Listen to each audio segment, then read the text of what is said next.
Olá, pessoal! Mais uma vez aqui no Pausa Saudável, aquele momento em que a gente dá uma relaxada, dá uma estacionada na vida corrida lá de fora para falar sobre saúde, porque nós somos um ecossistema. Saúde mental, saúde física, saúde emocional, né? E aí que hoje a gente vai falar um pouquinho sobre a saúde dos relacionamentos entre pais e filhos, mães atípicas. Estamos com uma psicopedagoga, a Madalena Gentil. Muito obrigada, Madalena, por ter aceitado o meu convite. Prazer imenso estar aqui contigo. É um tema bem interessante, porque na época em que eu fiz faculdade de nutrição, o meu TCC foi em autismo. Olha! Só que, obviamente, meu tema era como a nutrição impacta nesses pacientes, né? E que sim, a gente já sabe hoje que alguns alimentos podem piorar alguns sintomas e outros alimentos podem melhorar, né, esses movimentos estereotipados, a própria irritabilidade, né? Mas a especialista é a Madalena. E como todo mundo que vem aqui, a gente quer saber um pouquinho de como tudo começou em sua carreira, da onde surgiu o interesse pela educação. Então, a palavra é sua, Madalena. Quem é a Madalena? Obrigada. Primeiro, queria te agradecer, é um prazer enorme estar aqui. Estou muito feliz. A Pausa Saudável, acho que muito a ver, né, com educação e saúde dentro da psicopedagogia. Perfeito. A psicopedagogia, bom, eu sou Madalena Gentil, psicopedagoga, e a psicopedagogia, ela surgiu da minha vida, foi um encanto que surgiu em 2014, nós recebemos aí um presente, meu primeiro neto, e foi ali que tudo iniciou. O nosso primeiro neto, ele veio um pouco diferente, e próximo a 1 ano e 6 meses, 1 ano e 10 meses, começou as investigações para o autismo. E aí, há 10 anos atrás, autismo. O que é o autismo? Meu Deus, né? Enlouqueceu. Pois era recente ainda, era os muito estudos, recente, né? né? Eu trabalhava em outra área completamente diferente, né? Era empresária, trabalhava com comércio, não tinha nada a ver. E comecei a me interessar por essa área. Então, comecei a ler muito, pesquisar muito a respeito. E começou a me dar uma paixão muito grande, porque no momento que tu começa a ler, tu começa a entender, e tu começa a dar atenção para aquilo que tu está vendo. E é um universo enorme, que não para de ter novidades a cada dia, porque a ciência estuda por demais, por ser um transtorno que até então era muito desconhecido para todos, né? Até por esse motivo que se acha, né, que o autismo está surgindo tanto agora, é porque era muito desconhecido para todos. E ali eu comecei a fazer cursos, comecei a me especializar e resolvi fazer a faculdade depois de tanto tempo, né, voltar a estudar, e fiz a faculdade de psicopedagogia. Estou fazendo pós em neuropsicopedagogia para entender mais um pouco dessa parte neurológica e me dedico à psicopedagogia inteiramente, assim, me atirei de cabeça nessa área. E especificamente mais na área do autismo, em função de já ter, né, termos na família. E aí fica um universo que tu vive ele, apesar de que meu neto vive fora do país, a minha filha mora nos Estados Unidos, e vejo eles 2 vezes, 3 vezes ao ano, mas nos falamos diariamente, né? Então, acompanho o crescimento dele como se estivesse realmente conosco. Então, essa troca de informação e tu acompanhar o crescimento, o desenvolvimento e tudo que acontece com a criança e tu estar ali estudando e vendo aquilo realmente na tua realidade é desafiador. Mas é gratificante. E gratificante ao mesmo tempo. Gratificante por quê? Porque tu percebe e tu entende que a ciência está descobrindo coisas maravilhosas e está proporcionando qualidade de vida para que todos tenham a oportunidade de estar muito bem. Meu neto é suporte 1, ele é uma criança que hoje tem praticamente... o desenvolvimento dele foi pleno, então ele é praticamente uma criança típica, né? Então, está muito bem. Mas, antes disso, sim, tivemos, né, uma série de problemas na fala, estereotipias, e, enfim, vários, né? Mas o que é, né, o acompanhamento, né, todo ele. E tudo isso eu fui acompanhando, e eu fui estudando isso e lendo. Então, foi assim que a psicopedagogia entrou na minha vida e ficou. E eu sou muito feliz com isso, porque eu posso ajudar muitas pessoas e cada avanço que eu tenho com as minhas crianças, cada passo a mais que a gente dá, me realiza por demais ver o crescimento deles. Que eles entram de uma forma e, no decorrer do tempo, tu vê que eles estão desenvolvendo. Isso é fantástico, fantástico mesmo. Que depoimento bonito, Madalena, porque quando você me falou, né, que trabalhava com crianças atípicas, eu não conhecia a história da sua família, né?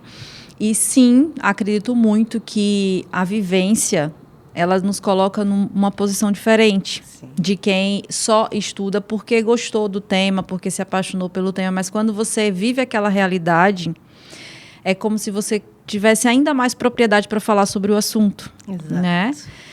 Uma coisa que eu queria perguntar, o papel do psicopedagogo com esses pacientes, com esses jovens, né? Qual seria? Né? Eu falo como nutricionista, que eu sei que o meu papel como nutricionista é na alimentação. Do psicólogo é nessa saúde mental. Mas o psicopedagogo, como é que ele trabalha essa criança atípica e a família dele? Sim. A psicopedagogia, o nome já diz, né? É a psicologia com a pedagogia, e ela é o terapeuta da aprendizagem, né? E o que é aprendizagem? Tu tem que ensinar tudo aquilo que aquele indivíduo não consegue fazer. Então, o acompanhamento multidisciplinar é super importante. O que tu está falando? Está falando da psicóloga, está falando da Nutri, né? Tem a fono. Isso. E a psicopedagoga. Então, este conjunto vai proporcionar à criança total qualidade. O que é? Ele precisa aprender a espera, ele precisa aprender a socializar, ele precisa aprender a dividir, ele precisa aprender o olhar, né? Como que ele vai à escola se ele não consegue fazer o olhar, né, para frente, para acompanhar o que o professor diz, para poder copiar. Ele precisa desenvolver todo o intelectual dele. E isso é o que nós trabalhamos. A psicopedagogia trabalha toda essa parte. De uma forma lúdica, com jogos, né? A criança brincando, ela vai se desenvolvendo e evoluindo.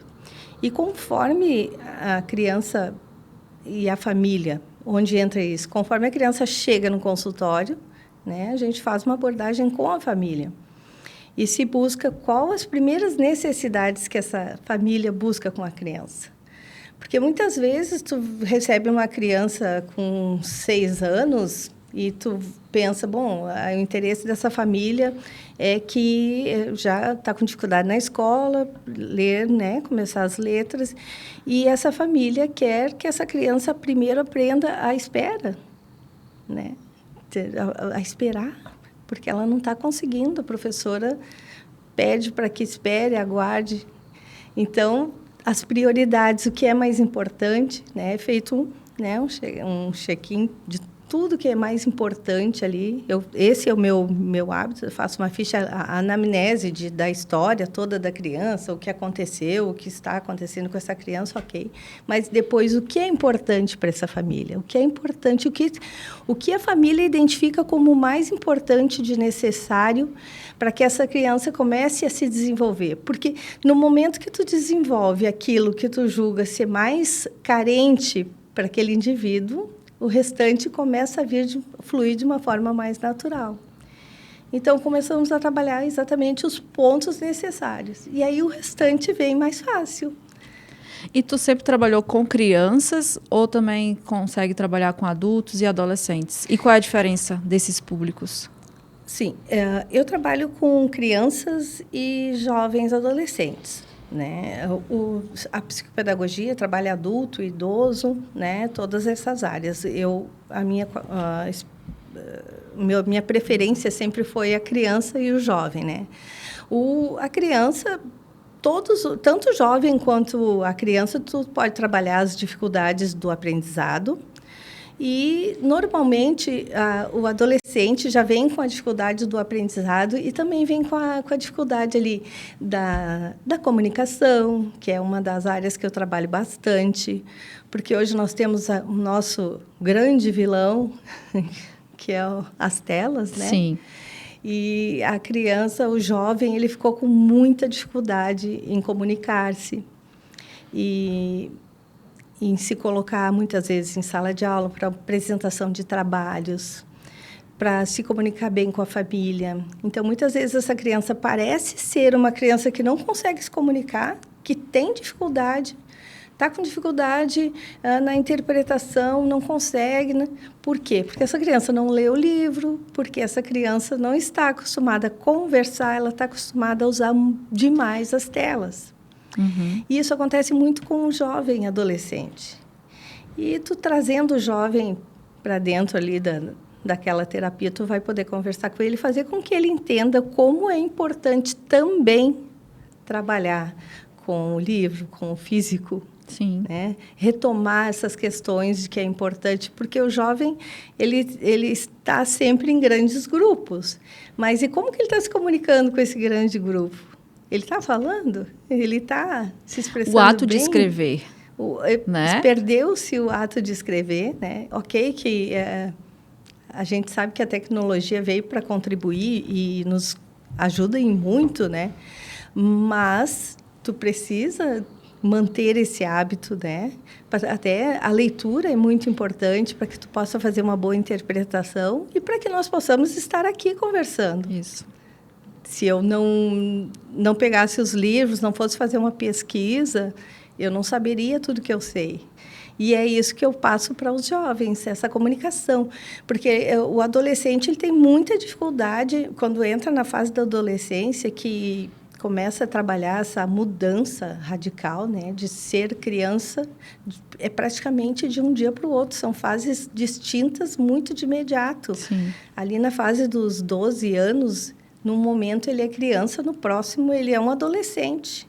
As mudanças físicas acontecem e as neurológicas também. E aí se cria uma confusão muito grande na cabecinha deles.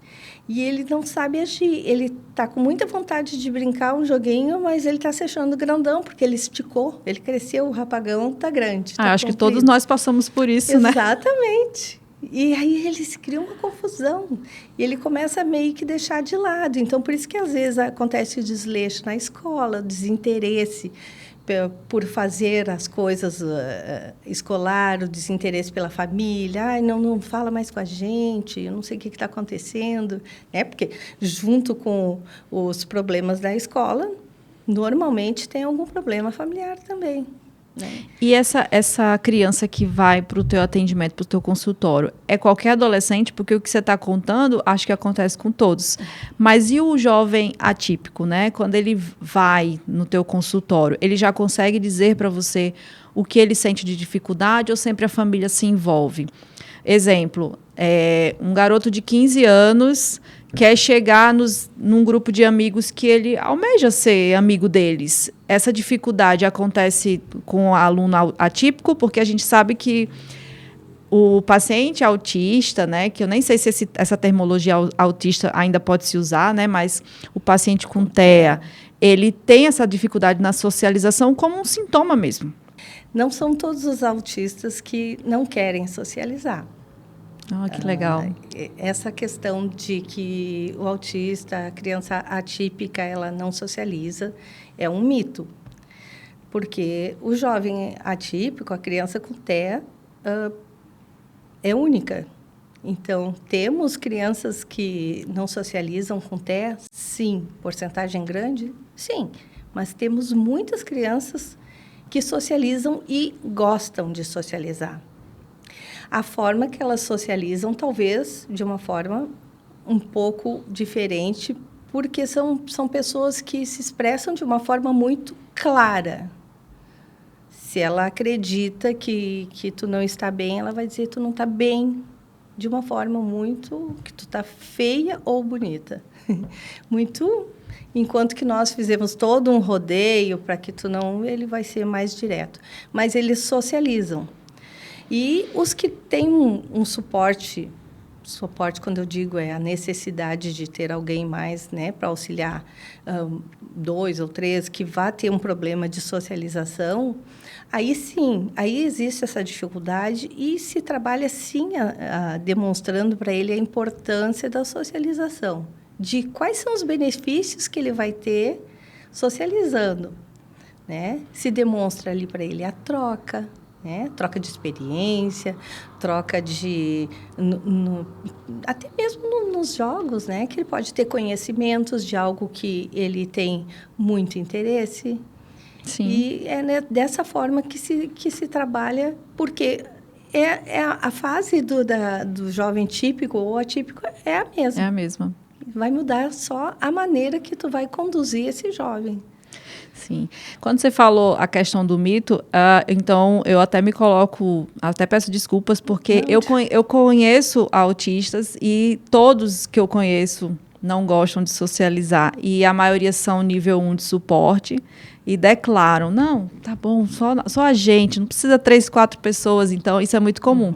E esse nível 1 de suporte, ele é muito recorrente hoje na sociedade. Sim. Eu conheço amigos que receberam um diagnóstico tardio e uma das características deles era ser só meu amigo, só um amigo, sempre é que há muito estímulo quando tem muitas pessoas, né? Exatamente. E aí eles preferiam conversar com uma única pessoa para se sentir mais confortável, né? E eu tenho uma empatia gigantesca por isso, até porque, como eu também sou muito caseira, né, tenho poucos amigos, eu até gostava de ser amiga do autista, né, do paciente com TEA, porque eu dizia, um tá dando realmente atenção para o outro, claro. O papo tá fluindo, né? Exato. Não, eu assim, tenho um carinho muito grande pelo paciente com TEA. Mas, ainda puxando esse gancho do mito e tudo mais, né, do desconhecimento de quem está em casa, a família, né, Madalena, como é que ela interpreta esse diagnóstico? Às vezes, você acha que a família ela aceita bem? A gente até conversou na nossa primeiro contato, né, sobre falar daquela mãe que nega esse diagnóstico do filho, esse desafio, como é que você lida, como é que você ajuda essa família, né? Porque eu acredito muito de que, pelo contrário, né, as pessoas deveriam ter orgulho de ter um TEA dentro de casa. Porque, geralmente, essas pessoas são muito boas nas áreas que elas gostam, então são pessoas inteligentíssimas, que podem agregar muito. Imagina grandes empresários que são TEA em finanças, né? Que são TEA e gostam de finanças, né? Exato. Então, serão excelentes empresários. Sim. Então, eu acho que tem que desconstruir essa visão, né, de que é uma pessoa diferente, é uma pessoa... Não, pelo contrário. Devia até excluir a palavra deficiência, porque hoje existem até nos estacionamentos, né?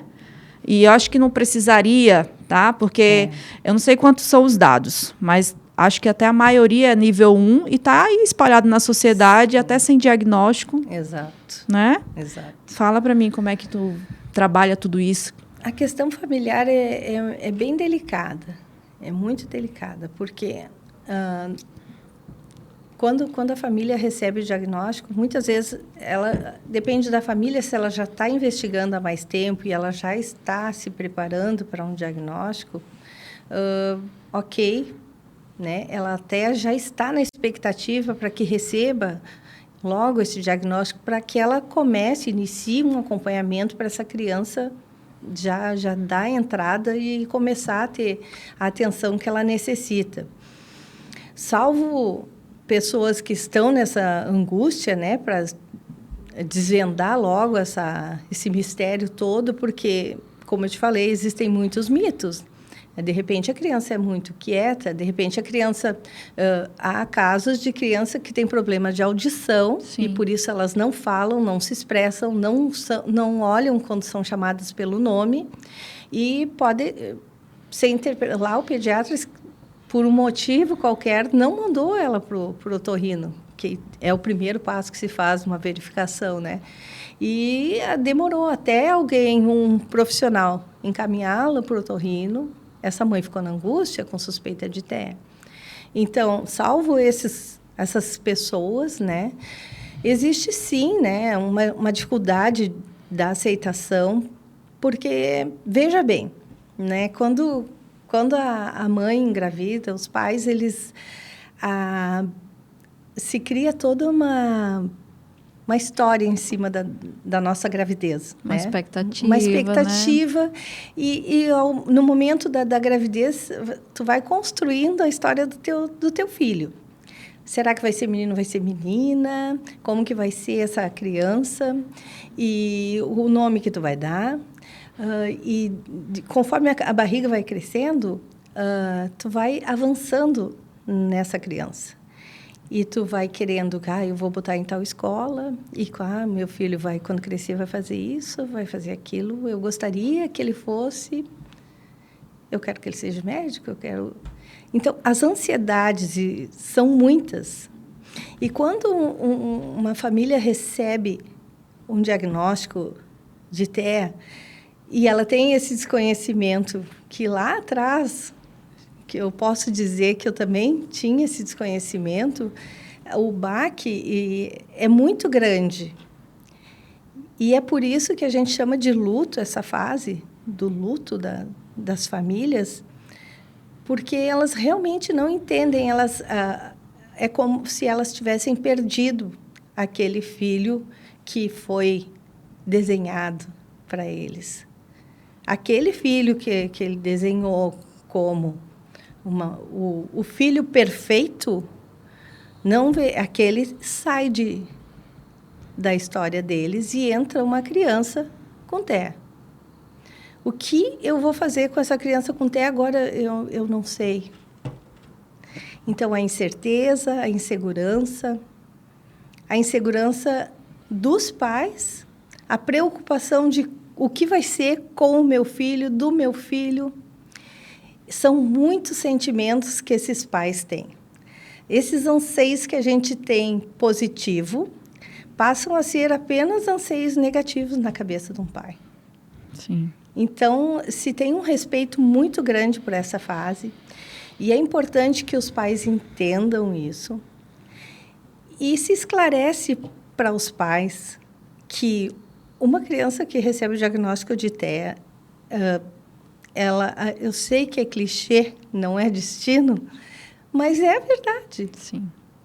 Porque essa criança vai receber o acompanhamento e ela vai ter o desenvolvimento que ela tiver que ter.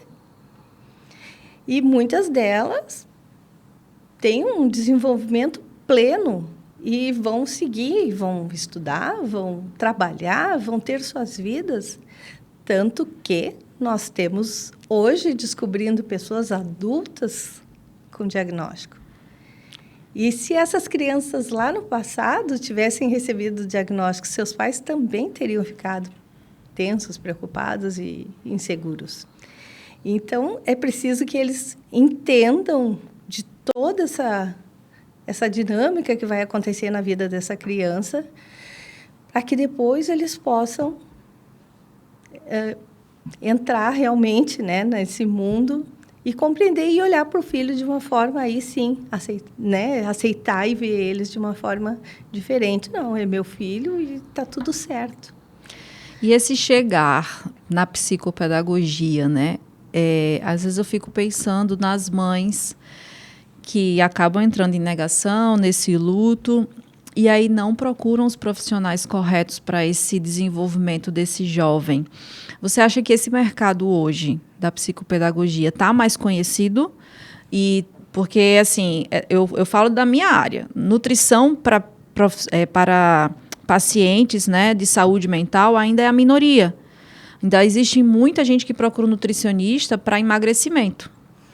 Mas existe um estudo já, inclusive uma área chamada psiquiatria da nutrição, ou psiquiatria nutricional, que só estuda ansiedade, depressão, autismo, TDAH, só isso, né? E a nutrição comportamental também é outro braço de estudo, mas ainda é muito desconhecido, né? Como é que você vê na sua área? Hoje há uma procura ou você ainda acha que as pessoas carecem desse conhecimento? Porque, assim, estudar o autismo, estudar o paciente com TEA, seja nível 1, 2 ou 3 de suporte, requer esforço, dedicação, né? Tu olhar para o teu filho e achar... Até uma médica veio falar para mim, porque o autista, ele é sincericida. Eu até gostei da palavra, né? Porque fica bonitinho quando eu conheço alguém que tem, né? Aí eu falo, você tá muito sincericida. Porque, sei lá, disse, nossa, você tá cheinha, viu? Né? Muito boa. E aí... todas essas características são ainda desconhecidas pela sociedade, né? E aí eu queria entender um pouquinho da tua área, assim. Infelizmente, a psicopedagogia realmente ainda tem muito para ser explorada, né? Pelas pessoas, reconhecida pelas pessoas. A gente estamos trabalhando muito isso. Né? Até é uma das coisas que mais se tem feito, né? Hoje nós estamos aí batalhando para que a psicopedagogia seja reconhecida e dentro da área da saúde e educação, justamente para que os profissionais da saúde, os médicos, indiquem o nosso trabalho de uma forma mais consciente. Seria o cenário perfeito. Exato. Tem alguns profissionais que indicam a criança a fazer fono, a fazer psicólogo, e não indicam o psicopedagogo. E, muitas vezes, esses profissionais acabam fazendo o trabalho que é de nossa competência porque a criança está com ele. Eu não os culpo. A criança está com ele, a criança está com aquela dificuldade e o profissional vai sanando.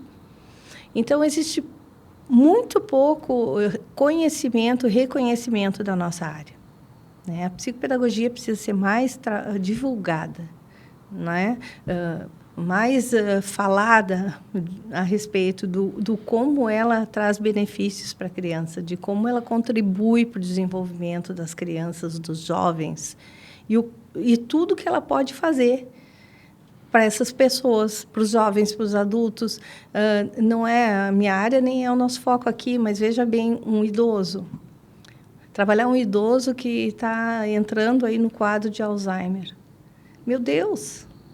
O progresso e a qualidade de vida que esse idoso vai ter vai aumentar a qualidade de vida, gente, com o trabalho de um psicopedagogo. Veja, olha o grandioso que isso é.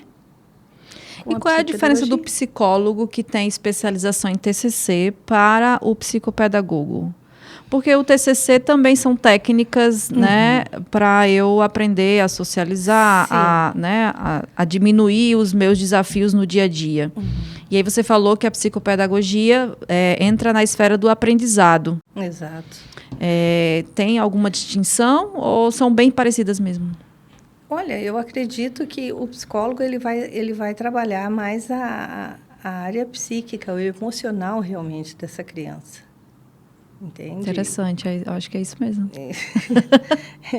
É quando que nós trabalhamos mais as práticas, né? Entendendo o emocional, mas trabalhando a prática, o psicólogo ele vai trabalhar o emocional, interpretar o emocional, tanto que nós, como profissional, eu encaminho, quando eu percebo a necessidade dessa criança, encaminho ela para um psicólogo.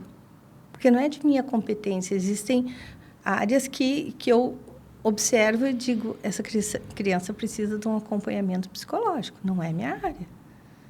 Ela até pode continuar comigo, porque tem as defasagens dela, mas tem a necessidade do psicólogo. E o psicólogo, ele vai trabalhar essa esfera psicológica. Então, tudo que abrange a área da psicologia.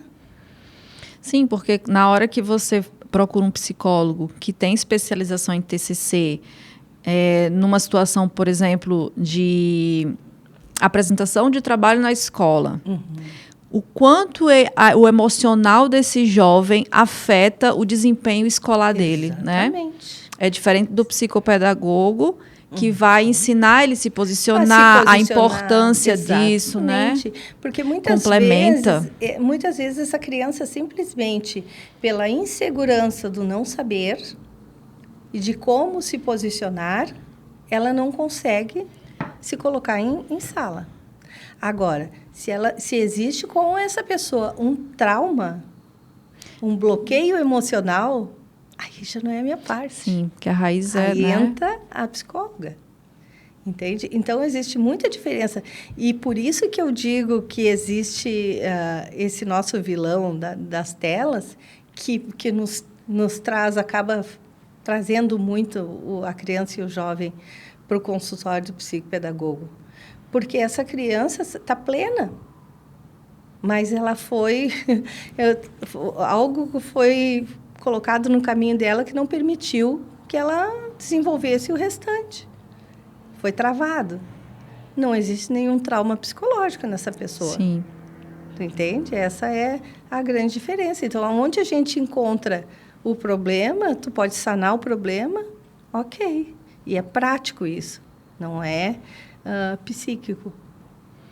Essa questão da tela, eu li, né, que no Vale do Silício, ali na Califórnia, onde estão as grandes empresas de TI, os grandes engenheiros da informática, as crianças desses profissionais estudam em escolas que é proibido o uso de tablet e computador e celular.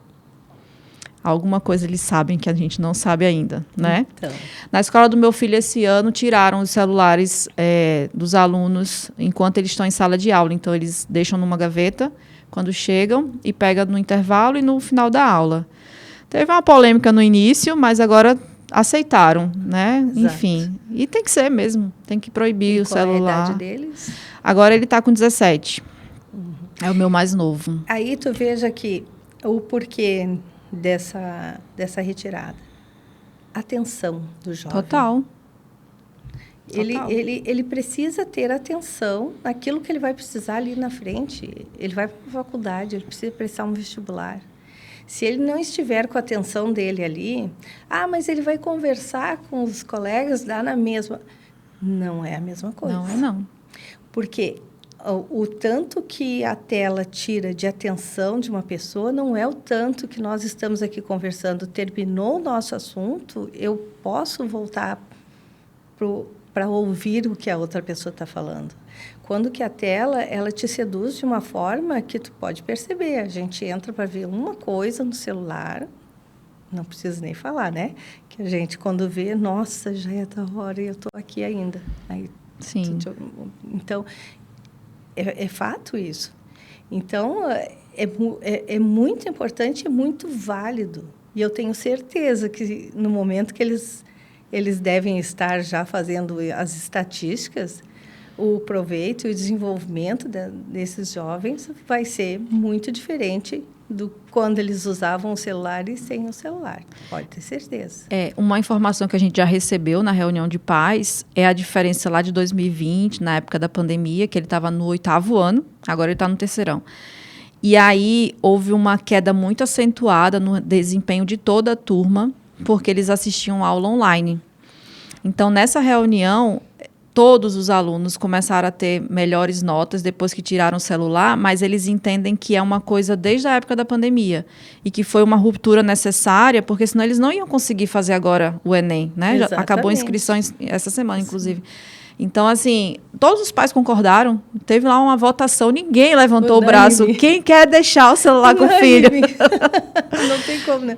Pois é, mas essa questão das telas, né? E aí eu queria fazer mais uma pergunta para você. Esse impacto no jovem atípico, ele é tanto quanto o jovem que é típico, neurotípico, ou você acha que as telas estão fazendo mal para toda a juventude? Porque eles usam mais que a gente, né? A gente ainda esquece, mas o jovem não, ele fica com o celular na mão direto. Fala um pouquinho sobre esse impacto das telas hoje na educação, no modo geral, né? Você trabalha em escolas também, dá consultorias em escolas, né? Tu diz o malefício... Em termos de cognição, memória, né? Sim. Exatamente o que eu estava me referindo ali com o adolescente, com essa dificuldade que ele tem de se comunicar e de interpretar as coisas, né? E até de se impor limite para esse jovem. O celular ele acaba trazendo um imediatismo muito grande para esses jovens.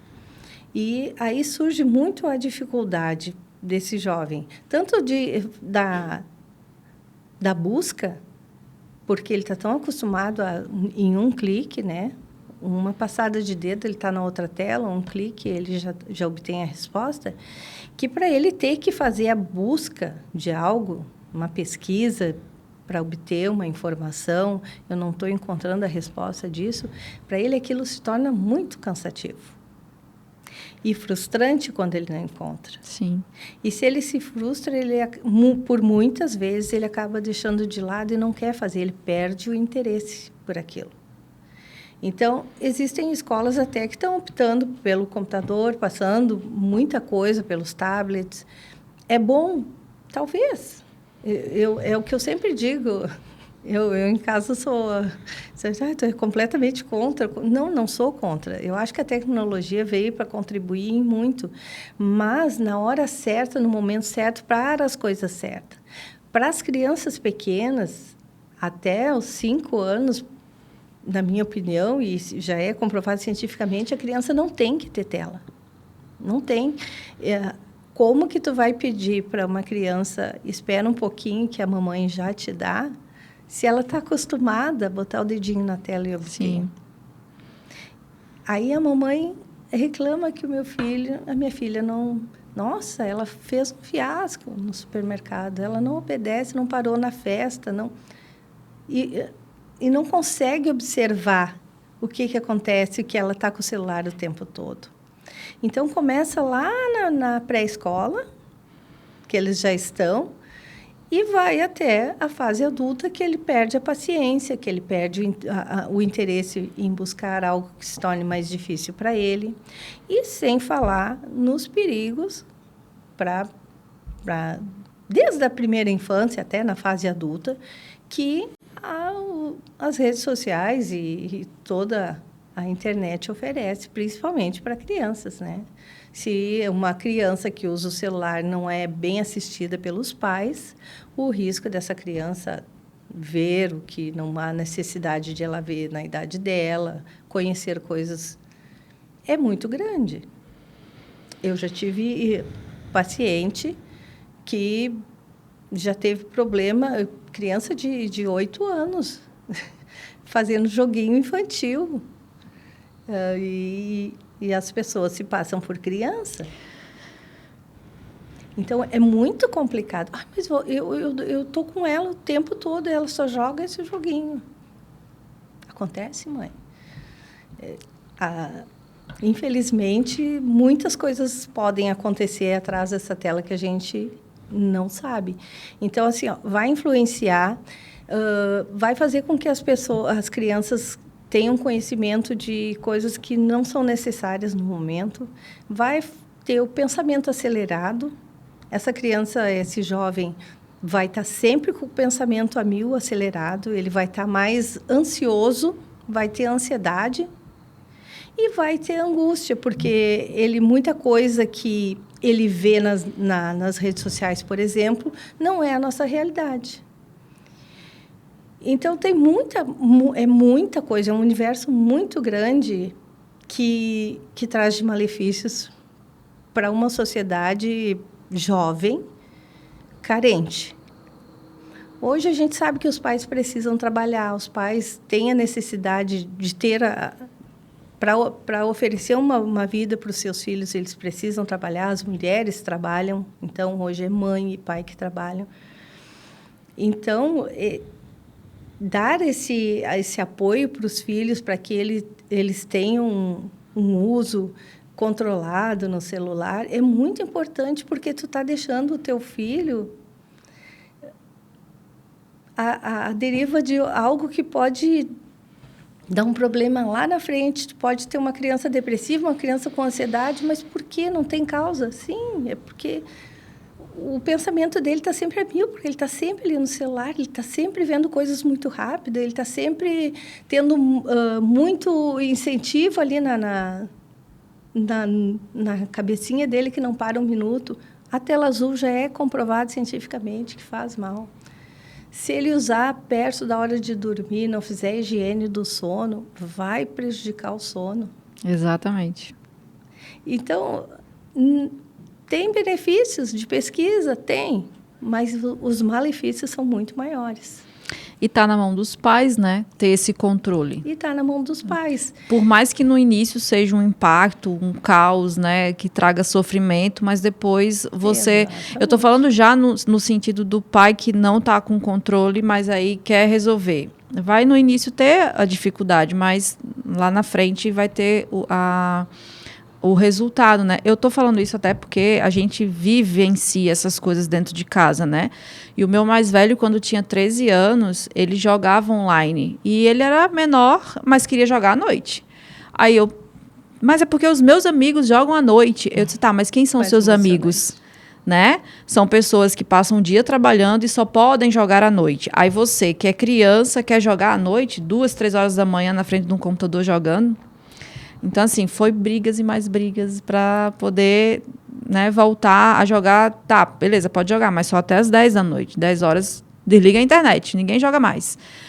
Eu sei o que é isso. A dificuldade que é tirar a tela do jovem e de uma criança, né?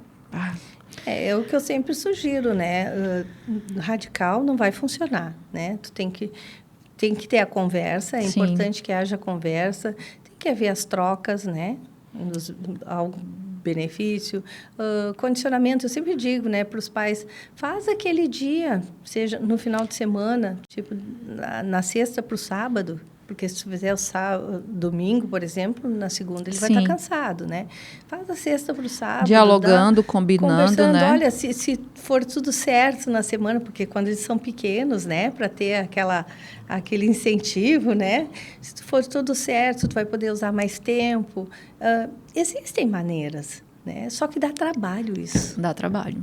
Ser pai e mãe é trabalhoso. É trabalhoso, né? E falando de pai e mãe, as mães atípicas, né? Se ser mãe ao natural, sem os desafios, né? De uma criança com alguns sintomas, né? Eu falo isso porque eu tenho um amigo que tem um filho pequeno e ele tem autismo.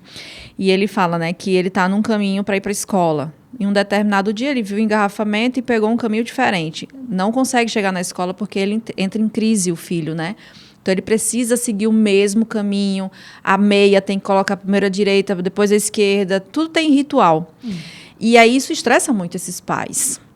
Na psicopedagogia, dentro do seu consultório, você também trabalha essa família, essa mãe estressada, né? Esse pai também estressado. Como é que você trabalha todo o grupo familiar, né? Porque às vezes a gente acha que é só o paciente que precisa de auxílio, mas a mãe precisa, às vezes a mãe luta por esse filho, né?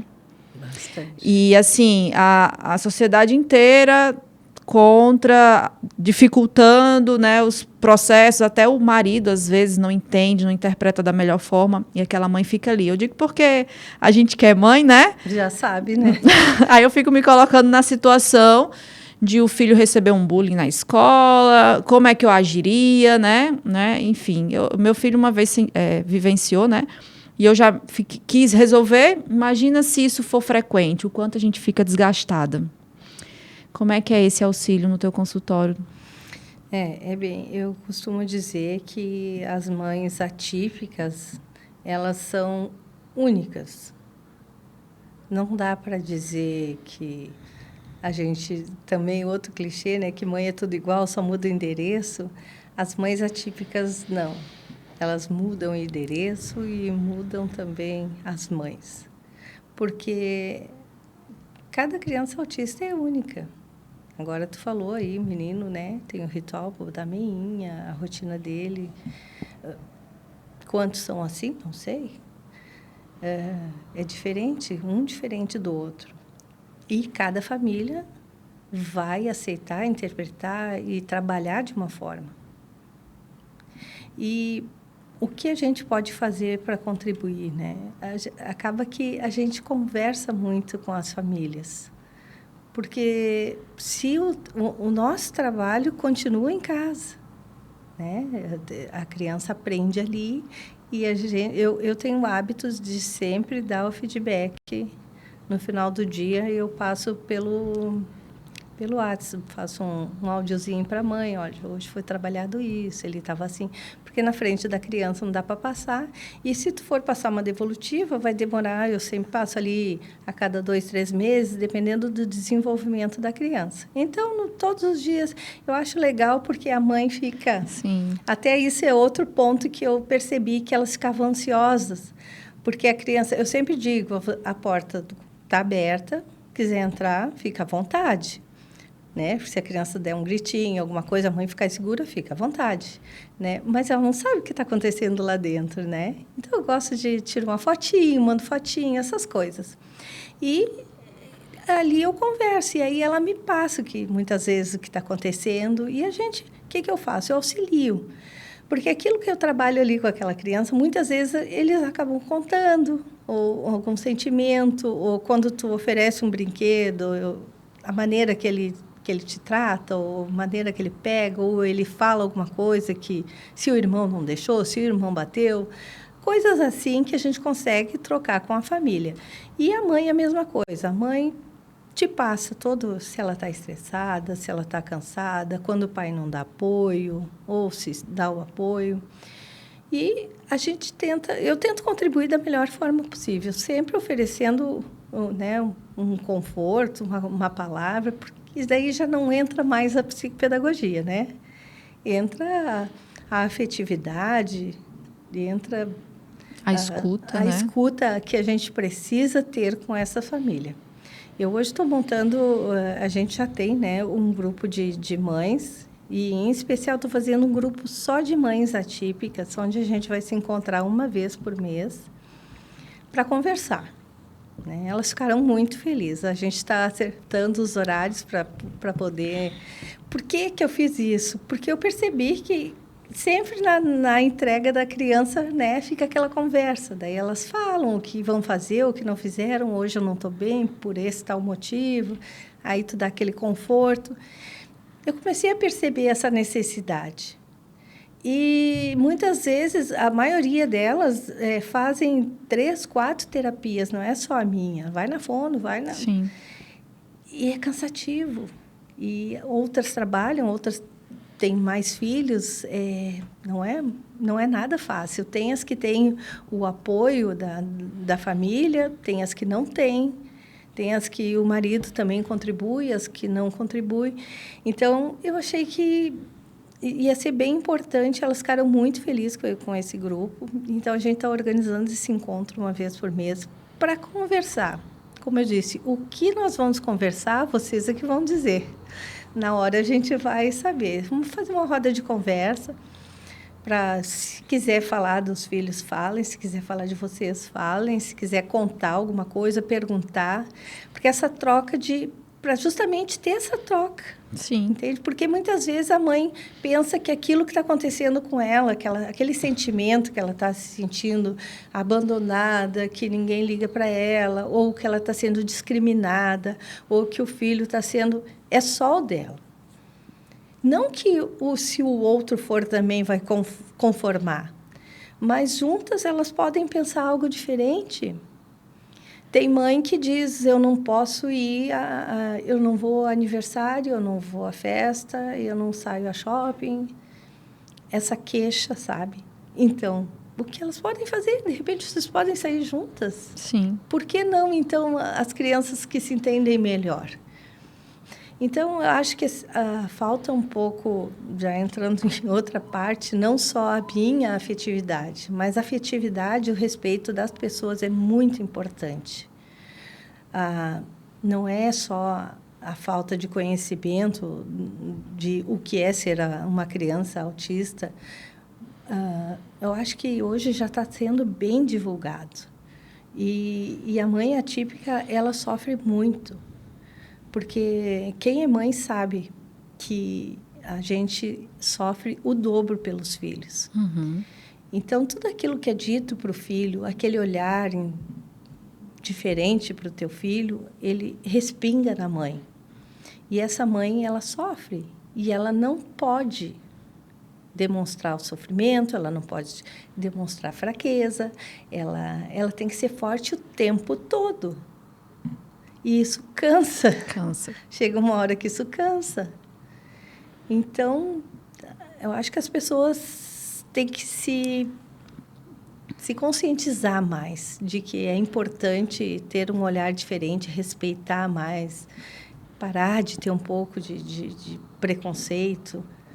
Isso seria, assim, nossa, uma ajuda muito grande. Com essas mães, então, nem se fala. Sim, os dados eles já estão evoluindo para esse aumento, né, desse diagnóstico. Não, a gente ainda não sabe se é porque a tecnologia melhorou, né, o DSM está mais completo, Sim. ou se está aumentando os casos, né? A gente ainda não sabe. Até tem um braço na nutrição que acredita que alguns nutrientes que faltaram nessa gestação podem desencadear, se houver uma predisposição genética a um paciente. Sim, desde né? que esteja uma predisposição Isso. genética, sim, acredito. Então, é uma soma, ambiente mais a genética. Mas ainda não temos certezas. Mas que o número está aumentando, sim. Então, lá em 1940, era um autista para cada 147. Hoje, já se sabe que até 2030 vai haver uns 30, 32 pacientes, a cada 32 pessoas, um autista. Ou seja, dentro de cada sala de aula vai ter um jovem, uma criança com diagnóstico de TEA. Então, eu queria perguntar para você, Madalena, as escolas, já que você também presta consultoria às escolas, elas estão prontas para essa inclusão? Pelo seu sorrisinho. Que pergunta difícil. Porque não basta a mãe estar, né, estudando. Eu acho que os profissionais que lidam e passam a maior parte do dia com essas crianças, né, às vezes um turno, ou até se for uma escola mais integral, o dia inteiro com essas crianças, eles estão preparados, né, seja para autismo ou até TDAH ou síndrome de Down, né, e isso já é a nossa realidade. É a nossa realidade. Eu digo que essa pergunta sempre é muito difícil de responder, porque eu costumo dizer que nós temos aí um problema de sistema. Por que um problema de sistema? Porque eu acredito que o sistema educacional deveria oferecer muito mais para que a gente pudesse, sim, falar de inclusão de uma forma correta. O que é realmente a inclusão? Incluir. Como que eu vou incluir se eu não ofereço a condição, se eu não ofereço as possibilidades reais para que isso aconteça? Quando começou a se falar de inclusão, começou a se falar muito em fazer rampa de acesso, em banheiros acessíveis, que isso não existia, né? E foi um grande progresso, porque aconteceu essa acessibilidade, né? E hoje, quando existe um lugar onde não tenha isso, né, é um Deus nos acuda. E é isso que eu espero, sonho ver, eu acho que não, com a inclusão para as pessoas com transtorno. Sim. Porque existe muita boa intenção, muita vontade, profissionais querendo, mas não existe preparo para esses profissionais. E o sistema não oferece uma condição. A escola não pode negar a criança com transtorno. Eu concordo. Agora, o Estado, o município, ele oferece estrutura e apoio e condição para que essa escola receba, muitas vezes, duas crianças num mesmo grupo. Existe auxiliar suficiente para essa turma disponível? E esses auxiliar de apoio, ele é um auxiliar de apoio realmente instruído para ser um auxiliar de apoio? Ou ele é uma estagiária? E para ser esse profissional de apoio, o Estado oferece um treinamento gratuito, acessível a todos que tenham interesse? Então, é muito difícil se falar de inclusão. É muito difícil, porque eu gostaria que fosse diferente. Porque eu vejo boa vontade, eu vejo professoras hoje que estão estudando para poder entender, que fazem muitas perguntas para mim. Como é que tu acha que eu devo agir? A gente troca muita informação nos lugares que eu trabalho. Se faz muito combinado, se faz o P junto, o plano, ok. Isso é ótimo. Mas é sabido que existem muitas escolas, já fiz vários voluntariados, e se vê muita coisa que não se gostaria de ver, em questão assim de falta de assistência, né? Não em barbaridades, não, mas em falta de assistência para aquele jovem, que se ele fosse assistido de uma forma melhor, ele desenvolveria muito mais. E aí vem todo o resto junto, porque esse jovem, por não ser assistido, por não ter o desenvolvimento, ele acaba trazendo um inconveniente para a turma, que vai ter o atraso. E isso aí a turma, muitas vezes, não consegue desenvolver. Então, tudo acaba se criando um bolo muito grande de incompetência do sistema. Eu digo do sistema, porque eu vejo muita boa vontade. Realmente eu vejo muita boa vontade, mas eu vejo muita falha no sistema. E nem só na rede pública, né? Na privada também. Privada também. Meu filho estudava numa escola, isso não aqui, lá em Natal ainda. E eram 3 turmas da série dele. Então, 2 eram, digamos assim, os neurotípicos, né? E uma, que a professora tinha pós-graduação na área, né? Tinham 3 alunos. Um era autista e 2 era síndrome de Down. Então, se restringia a uma turma a acolher essa inclusão, né? Esses alunos que tinham, né, um tipo de aprendizado diferente. E eu lembro que ele falava assim, o que é autista, ele sempre terminava as tarefas primeiro do que todo mundo. E aí ele recebia uma tarefinha extra. Para poder ficar quietinho, senão ele começava a querer sair da sala, né? Ia na outra turma conversar, e meu filho era amigo deles, então ele saía, ia conversar com o Murilo. Nossa, era... Mas a gente adorava essas crianças, porque como a gente estava sempre ali, as mães em reuniões, né? A gente acabava conhecendo a família deles. Mas realmente era uma escola diferenciada e conhecida na cidade por ter inclusão. Certamente uma escola não normal, assim, Exatamente. Comparando com as outras que não têm preparo, né? Isso. O acolhimento é importante também, né? No momento que existe acolhimento e mais preparo, tudo fica mais fácil também, né? Mas a gente tem esperança, né? Sim, temos. E estamos aí com a nossa... Muita gente com boa vontade, muita trabalho de gente formiguinha, interessada, né? Trabalhando, se empenhando muito nesse trabalho. Então, eu acredito muito no ser humano, né? Então, acho que a gente tem muita chance aí pela frente.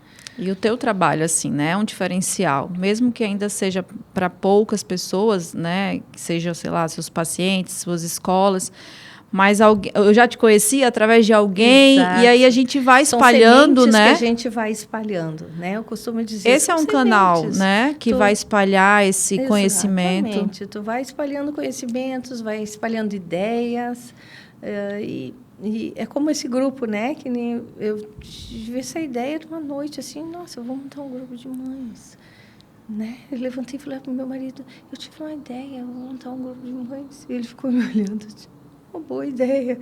Então, são coisas que são sementes, né? Daqui a pouco, eu já vejo, né? A gente começa a ver lá na frente o que bem que isso vai fazer para tanta gente, Com né? certeza. E, de repente, outros vão surgir. Então, a gente tem que proliferar as coisas boas, né? E tem muita gente querendo fazer isso. Então, nós temos nós temos Estamos chance. no caminho certo. Estamos no caminho. Madalena, foi maravilhosa a conversa. É um tema que eu gosto. Acho que você lindamente falou aqui sobre sua carreira, sobre sua vida, sobre os seus pacientes. Espero que tenha impactado aí pessoas, né? Que possam conhecer famílias que tenham pacientes com TEA, seja TDAH, seja síndrome de Down, porque todos eles são seres humanos e precisam desse olhar. Então, no finalzinho do programa, geralmente a gente pede uma indicação de um livro ou um documentário. Então, se você se sentir à vontade para compartilhar com todo mundo que queira estudar mais o tema. Certo. Eu indico um livro do Dr. Klein Britz, que é Como Lidar com Mentes a 1000 por Hora. Esse livro é bem interessante. Eu gosto muito do Dr. Klein. E ele dá exemplos, ele é um livro fácil de ler. E eu acho que o pessoal vai gostar, vai bem interessante esse livro. Ótimo, esse aí já vai ser comprado por mim, porque eu adoro esses temas. Muito bom mesmo. Então, Madalena, muitíssimo obrigada. Foi um prazer. Por ter aceitado o convite, por ter compartilhado tudo que você já aprendeu. Eu acho que você é inspiração, tá? E ainda mais assim, segunda carreira, né? Transição de carreira. Então, agora você encontrou seu propósito. Exato. Estou muito feliz. Que coisa boa. Muito obrigada, te agradeço muito essa oportunidade de estar aqui. Espero ter contribuído. Com certeza. Que as pessoas escutem, entendam mais, apoiem mais, principalmente as mães atípicas, as crianças com TEA, que tenham um olhar um pouquinho diferente para essas mães e principalmente para essas crianças. Obrigada. Nada. E mande um beijo para sua filha e para o seu neto. Muito obrigada. Que foram o start de tudo isso, né? Sim, ele foi minha inspiração. Que legal. Gente, muito obrigada mais uma vez. Até semana que vem. Tchau, tchau. Tchau.